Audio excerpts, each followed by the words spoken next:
Welcome back for another flight computer video. Today we're looking at the Batori B-23 and B-24 navigational computers.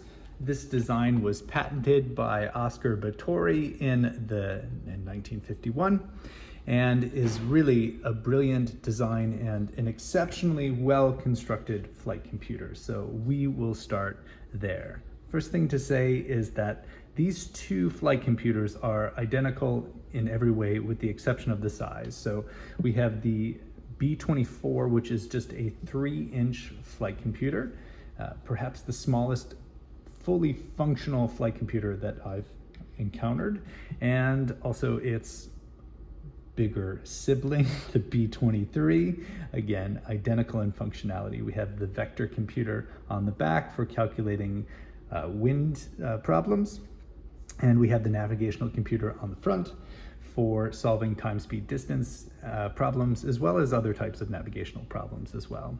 Now, both of these fine computers came in very nice leather cases, branded for the company, and same thing for the small pocket-sized B-24. So very well done. These were made in Switzerland and done in such a way that they look just as good today as they probably did the day they were made. They're smooth. The action is, it's really a delight to operate one of these. So let's jump in, and in this first video, we'll just talk about the navigational side. There will be a follow-up video where we look at the wind side of the computer, since it has a rather unique wind solution. So we'll cover that on its own. Okay, I think the best way to get a feel for this device is to just jump in and work some problems. So what I want to do is just some time, speed, distance problems, and I'll do this on the little device. So time, speed, distance problems are bread and butter for flight computers. This is very, very common, but there's something quite unique about this design. So if we look at the front face, we see 3 scales. We see a scale for miles, we see a scale for minutes, and we also see a little window that is marked for speed. So what these are just 1-decade logarithmic scales, except for the inner window where it's the same thing, but the numbers actually go the opposite way. So if you look here, you can see the numbers go from 3 to 4 to 5 to 6 as we move clockwise.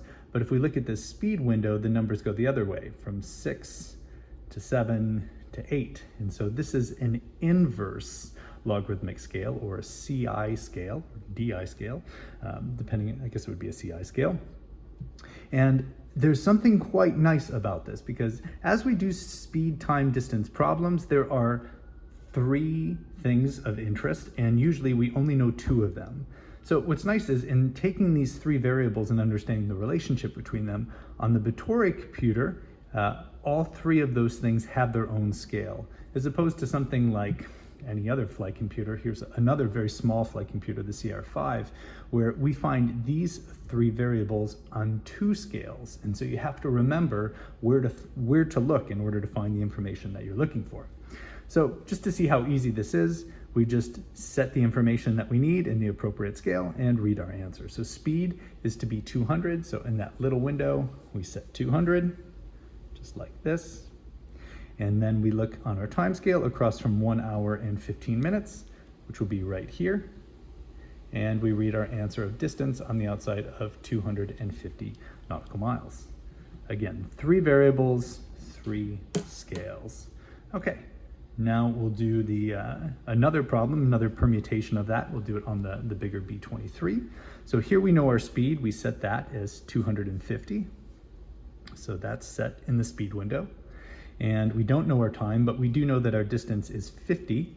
And so we look across from 50 here, and we see our time on the scale, which will be 12 minutes. So if we're doing 250 knots, it takes 12 minutes in order to go 50 nautical miles. And the last permutation would be when we know time and distance, and we need to figure out our speed. So here we set the distance on the outside, 38.5, across from 7 minutes, which looks like this. And the answer here, we just read within the speed window, 330 knots. Now, as a comparison, if we were to do that on any other type of flight computer, you'd have to remember where to read that value. And sometimes it's not perfectly clear. So again, let's just do it.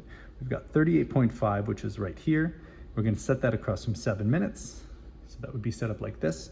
And the question is, where is the answer on the device? And I think this is where a lot of pilots got lost. The answer is actually here at this thing that's marked 1 hour or 60. So 3:30, that's the same answer that we got here. But again, this is 3 variables on 2 scales, which is not quite as nice as having 3 variables on 3 scales. So that is something quite nice about this design. Moving on, something else that is present on this flight computer is there's a number of gauge markings, and so many of them are for airspeed calculations. So in 1951, supersonic flight was starting to become discovered. We're learning about the different ways that supersonic flight would affect airspeed and indicated airspeed, and a lot of these corrections are built into this device. So we've got the ability to calculate quickly Mach number in knots or Mach number in miles per hour, or converting between those two, I should say.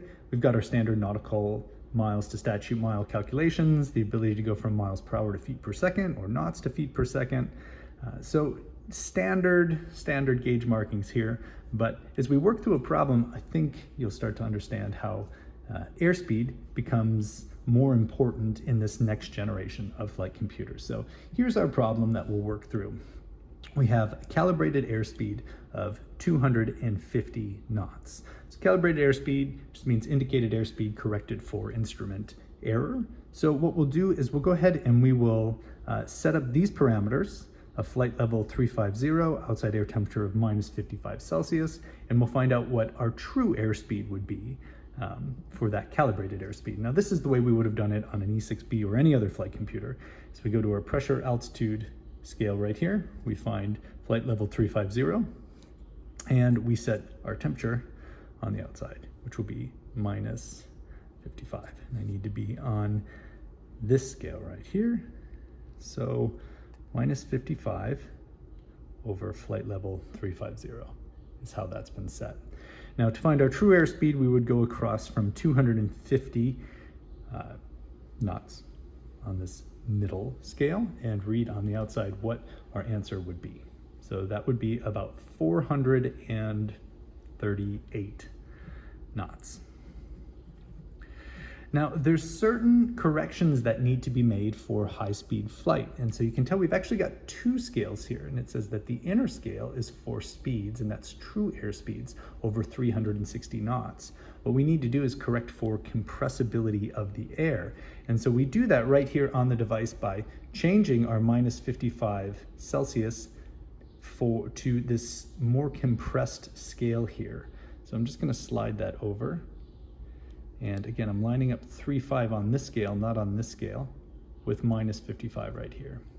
And then once again, I return to my true airspeed of 250 knots. And what I find is that the true airspeed when corrected for compressibility is actually about 430 knots. So a difference there of 8 knots. And there's actually something else that needs to be accounted for as well, which is the heating of the air at the outside air temperature probe. And so for applying that correction, what Batori has us do is use this small scale right here, which is airspeed correction. And these are corrections for hundreds of knots. So 200, 300, 400, 500, up to 600 knots. Now this is an extra step. What we have to do is we have to set this arrow on our true airspeed of 430. Just like that, at least the true airspeed corrected for compressibility. And then we read the answer corrected for compressibility and heating right here above the 4 for 400 knots. And that ends up being about 417, is that right? Oh yeah, about 417 knots.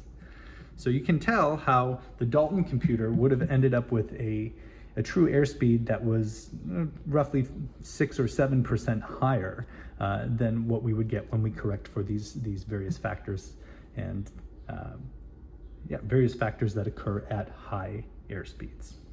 So that's it for the front side of the device. I did just want to say one more thing, which is that within the manual for the Batori computer and pretty much all of their promotional materials, you'll see a statement like this, which says that the company has a policy of continuous improvement and therefore reserves the right to make changes in its products without incurring obligations relative to previous announcements. And I will say that for almost every different version of this flight computer, you will see small changes in terms of gauge markings. You certainly see the patent numbers change, but different designs. You could tell that this company was actively developing these flight computers even after they were released.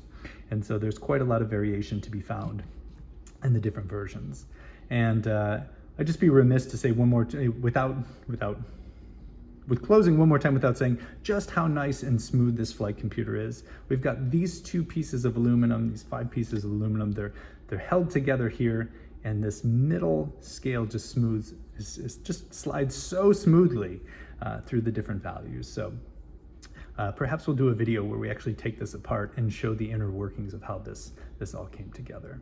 So that's all for this first video on the Batori B-23 and B-24 navigational computers. We'll come back next time and we'll take a look at the vector computer. That's all for today. Thanks for watching.